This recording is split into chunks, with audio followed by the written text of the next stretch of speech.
It was quite scary for me, and I suppose being in the gym, I wasn't surrounded by people who were going to help me upskill in marketing because everyone's coaches around there. We run a great gym, but marketing wouldn't have been our forte. So I was basically leading the way there, and I was like, I'm not the right person.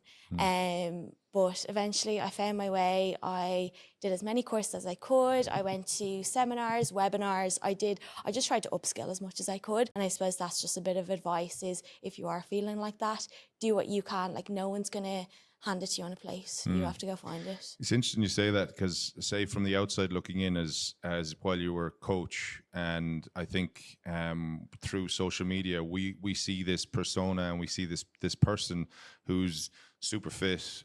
You're actually marketing yourself in a way to get yourself to a certain level of prominence within the world of fitness, right?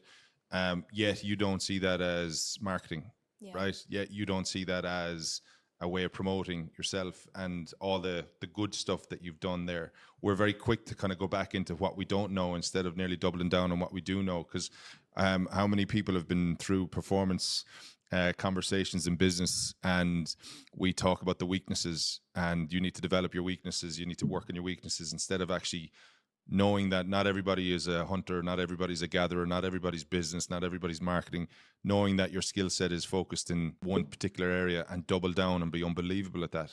It's interesting to see that you would be seen as a high performer and living in a peak performing world, yet your own view of where you were going into this new challenge didn't place you in that mindset. Yeah.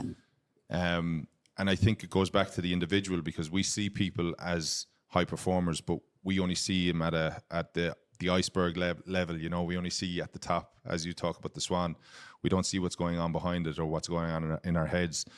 But high performance isn't just about business. It's not just about sport or health. High performance is also about how single parents run families, how parents run families of 4 or 5 kids, trying to keep the business going as well as maintaining connection with their family and friends. What do you say to people who are in that type of environment, who don't necessarily have any ambition to become CEOs, who aren't necessarily interested in being the fittest person in the world, but they still need to run the 9 to 5s, the Monday to Fridays, and then become taxis for their kids at the weekends, you know? Yeah.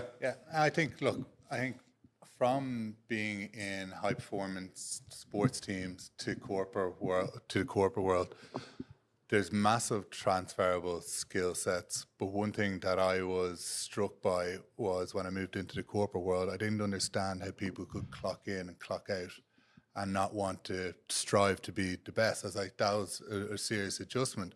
But until I realized that what you see on the surface, so this is all about trying to get to know your team.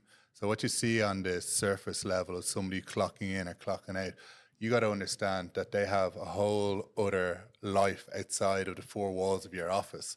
So if they're coming in and they're doing an unreal job between 9 and 5, but they leave at 5:01, that's perfectly fine. And you reward them for that, and you find what makes them tick, as you say. So if that's monetary reward or if it's time reward, because the one thing that nobody gets is time. And then you have another person in the team that's just really wants to get promoted and to keep striving, and that's okay too.